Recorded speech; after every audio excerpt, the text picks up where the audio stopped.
Daniela is with us first in Brooklyn. Daniela, you're on Free Talk Live. Hi. I was really interested in talking about the idea of decentralization and how central that is to, libertarian ideology, and how it might also have to do with self-reliance. Sure. I've been thinking a lot lately, about how the key to government control of an industry sector is regulation of large corporations that are the backbone of the industry. So, for instance, you buy electricity from a local provider. That provider obviously is a regional monopoly that's highly regulated by the government. The monopoly enjoys a guaranteed profit without any risk. Mm-hmm. And of course, as you know, large companies love government regulation because it socializes their risks and they earn guaranteed profit. Well, and it also, government regulation also keeps other players out of the business. So it protects them. Right. And so, and they name their price and you have no choice to pay it. And so I really love the idea of decentralization. And I'm really interested in technologies and, opportunities to decentralize things that are otherwise completely controlled by either, by some powers that be, whether it's public or private. And I was thinking a lot recently as I was reading some pretty hilarious articles recently about radical self-reliance and the Burning Man Festival. And even though I'm not a burner in any way, I do think it's an interesting idea. And I was trying to marry the idea of self-reliance in everyday life, because not all of us can go off and do acid for 10 days a year. How can you be more self-reliant? I shudder at the thought. Who says you can't? Well, you're right. You're right. Not if you want to. I can't, unfortunately. I can't either. I don't think I'd want to do acid for 10 days in a row. I wouldn't want to do exhausting. acid 10 days in a row either. It would be. It would kind of take all the fun out of it. I could do mushrooms over the weekend, but that's about my limit. Well, the libertarian. I've got a family. This isn't going to work out for me at all. The Porcupine Freedom Festival has been called the Libertarian Burning Man before, so you don't have to go. I can't wait to go. Yeah, you don't have to go all the way to Nevada to have a good time.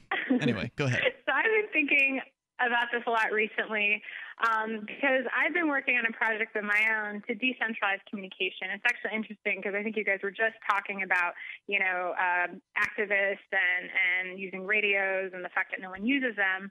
And I think this actually speaks to this as well. So I've been working on a technology that enables you to communicate without ever having to plug into central connectivity. And, I did it in part because of my experience during Hurricane Sandy here in New York, where not only did all the towers go down, a third of them did, but the power was out, so you had no Wi-Fi. And so it started as this practical thing that I wanted to develop, a way for you to use your smartphone to communicate with other people, regardless of whether you have access to cell towers or Wi-Fi. Mm-hmm. So it was this practical in an emergency situation. But as I've now been working on it for 2 years, and we just released the technology, I'm thinking a lot more of it from a philosophical perspective, the idea that communication should be decentralized. We've been told by everyone, and everyone meaning, the media, the powers that be, the government, that the best way to handle communication is to have it be centralized in some way. So you pay an internet provider, you pay a cell carrier. So what's your technology? I mean, what are you putting together here? Because I'd just like to clarify something you said. It's the radio, the two-way radio issues are only happening in Manchester. Keene, there's a fair amount of people who regularly use two-way radios, and that is a decentralized method in a lot of ways of communicating. Although if you rely on a repeater, there is some centralization going on there, although that brings benefits.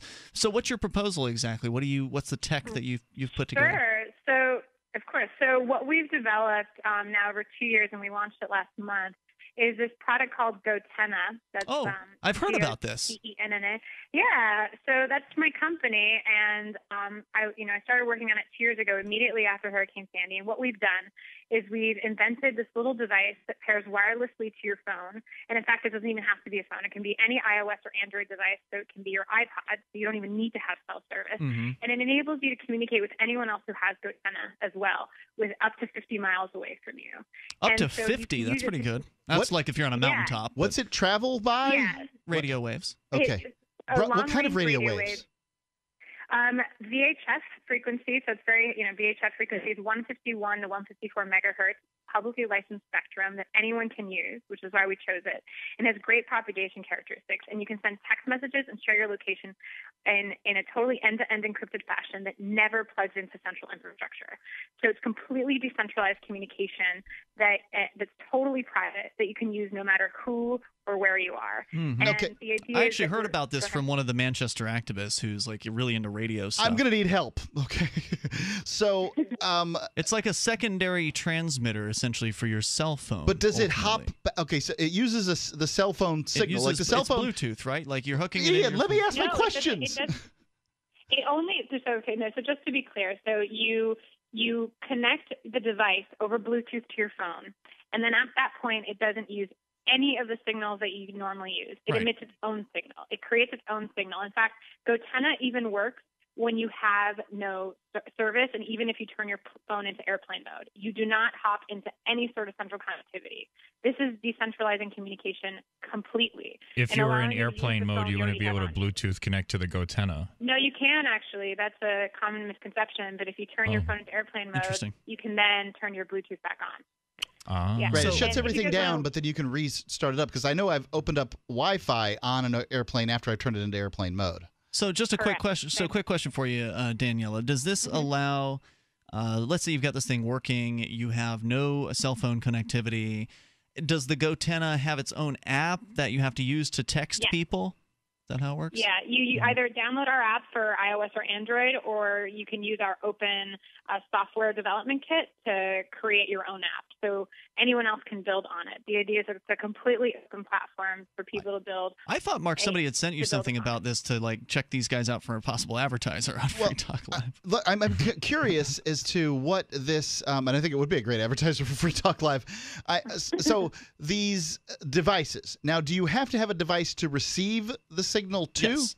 Okay, so it's a. Yeah, I mean, unfortunately, we can't do the impossible from a physics perspective. You need a special receiver to be able to receive these radio waves. Okay. And because the radio waves we're working on are relatively low frequency compared to the radio chips. So here's the wait. I have more questions. All right. So let's say I live in a remote area, 30 miles away from somebody who's not so remote, and they've got all the accoutrement of modern life.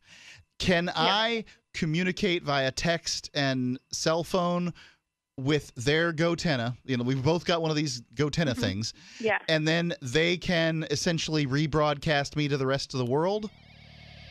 Unfortunately, the FCC doesn't let us do anything really cool like store and forward you into central connectivity. And that is another discussion to have, how the FCC is preventing us from innovating as much as possible. I bet. But we're working on it. Working with Daniela, thanks for bringing this to the table. I think it's a cool idea, and your website's goTenna.com. So there's your freebie. Now we want you to advertise. Thanks for the call. Appreciate hearing from you tonight.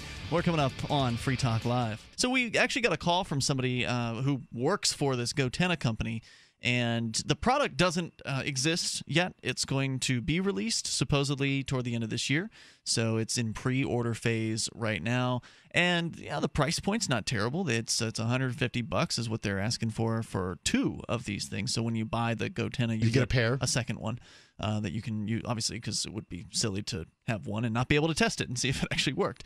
So I think the idea here is there have been stories in the news about how like Apple has put in a kill switch, from what I understand, for the police to use. Like if there's some sort of protest, say Occupy Wall Street or whatever it is that's going on, something's happening. The Apple folks have put in a kill switch to where the police would be able to kill cell phone coverage or kill off smartphones at the very least from being able to operate within a certain area. Right. And so the idea being that if you can get away from reliance on the cell phone companies for communication purposes, that's a good thing.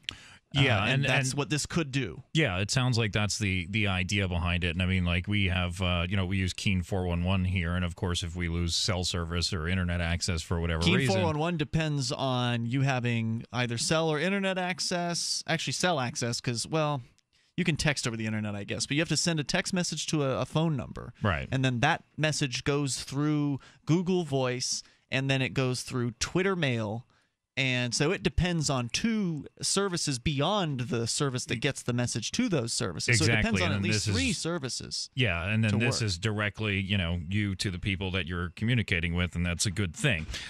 Because, of course, we can't trust these large corporations because, they have a lot to lose and governments threaten them and they do things. I do want to kind of point out, though, real quick. I mean, she was talking about decentralization being, part of libertarian philosophy or something like that. I don't agree with that at all. I think that there's nothing wrong with centralizing something if that's the most effective way to do it and it serves people in the market the best. If it works better, yeah. Right. The problem that we suffer with is that we have a tyrannical government who is giving people special favors and helping them corner markets, and we're dealing with situations where it might not be in our best interest to use some of these centralized services, and so because of that, it's a beneficial thing for us to decentralize our communications because we can't rely on these things, but it's not central to libertarian philosophy as I understand it. Yeah, she made that statement and I just didn't feel like calling her on it. But yeah, I'm glad you brought that up because the idea of libertarianism, if you will, is that you don't use force against people. You don't initiate force against people. There's no statement within the ideas of liberty as to what's the most effective way to organize things. I mean, right. Some people have had good luck with like an employee-owned business. Other people have had good luck with kind of the top-down man at the top in charge of everybody else. Of course, the kind of standard hierarchy model that corporations tend to employ seems to not work too great, especially as the companies become larger. They become even more bureaucratic and more difficult to deal with. I know how difficult it can be sometimes to get all the paperwork straight here at Free Talk Live, and we don't have more than a handful of people working. So, indeed, there's issues with a very small group of people working together, and then as you start to get scale things up, it gets more complicated. So yeah, libertarianism doesn't take a position on what's the best way to organize, which is why I don't like being called a capitalist. I'm not necessarily a capitalist. I don't take a position on what's the best way to organize things. If the commies want to have themselves a farm and it works well for them, then great, as long as they're not forcing me to live there. But I'm okay with it. A lot of talk has gone on in libertarian circles about decentralization, and it's lauded in many ways, right? Yeah, that's true. I mean, I think people see the benefits in a lot of ways. I think that there's certain elements that have a lot in common with libertarians who would say that decentralization is central to what they believe in, right? And I'm like, well, no, that's not it. And I do call myself a capitalist, and that's just being I'm an anarcho-capitalist, which is a combination of two things. Two really bad words. One is recognizing that the state is an illegitimate institution and just an excuse to do harm, and the other is understanding economics. So I'm interested. I understand what people who call themselves anarcho-capitalists mean when they say it.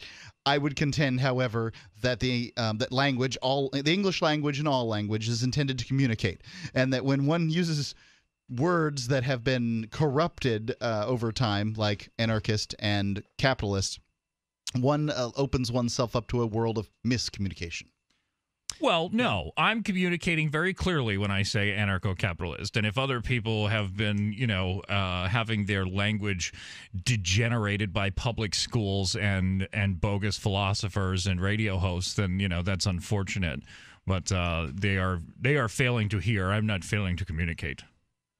Well, sometimes you don't get a chance to communicate all of your message to somebody, and I think that using the term voluntarist, at least for me, is a better thing because it communicates what I'm for rather than what I'm against, and I'd rather be for things than against things. I'd rather be pro-peace than anti-war if I can choose how I'm being described. In a lot of cases, we don't get to choose those things. But like voluntarist also fits into like mutualist, for example, right? And mutualists oppose what's that mean? What's rent? It's labor theory of value, right? Like economics to me is a really important part of liberty, right? If you understand economics, then things make more sense. And if you think that if you're working on labor theory of value instead of subjective value, if you're working with the idea that it's somehow immoral or wrong to charge interest or to charge rent, these are ideas that I think are toxic and are worth arguing with people about, frankly. Sure, but what you're saying there is voluntarism would include those ideas. Theoretically, it would, right? Because if you as long as people are organizing voluntarily, if you're living with somebody who also agrees that rent is nonsense and everybody's living there consensually, then it's none of my business. But when people have economic catastrophes, then they tend to react rather poorly, right? Like, so if you think that paying rent is immoral, right? If you think that charging rent is immoral, then maybe then you feel that I'm coercing you by charging you rent in my house or something. Somebody comes and rents for me, and I'm like, yes, rent is $500 a month, and they're like, hey, no problem, because I have no problem lying to a cop, right? If a cop is coercing me, I have no problem telling him, no, officer, I don't have any. And then they move in, and then they don't pay. Exactly. So I mean, these things can happen, and it's worth. I think it's worth hashing out those philosophical differences. Sure. Whereas if these people are saying, well, of course my mutualist society would be voluntary, because that's what everybody says, right? Good point. The toll-free number tonight is 855-450-FREE. So I have to say, I like the goTenna idea. I think it's a neat one. I hope it works out for him. I hope that we can get him on board as an advertiser, because I'd like to test it. I think it'd be neat. My big concern, my first objection would be, well, if I want to communicate with somebody, I don't want to text. I think that's if it's an urgent situation, texting is not a fast method of communicating. Unless it can do like group messaging, right? Like if you can broadcast a message and people who choose to receive broadcasts can receive it. I believe you can with this. So that's like a really helpful feature. And I mean, she mentioned that she was in Brooklyn during Hurricane Sandy, and that was some serious mess. I was in Long Island when that happened. I mean, we had the National Guard there to cell services out, power's out. Even keeping your cell phone charged was a really difficult thing to do. A lot of government buildings, it's hard to get a signal, for instance. And so if you had a group of people inside a building, this could be very, very useful in a situation like that. Absolutely. There's more coming up here, or just out and about at a festival or something. If you don't need an urgent message to get to somebody, a text is a good way. A group text is a good way to do that. And if you're not relying on the phone networks, that's a plus. Free Talk Live, 7 nights a week from 7 to 10 Eastern, live on the Liberty Radio Network at LRN.FM.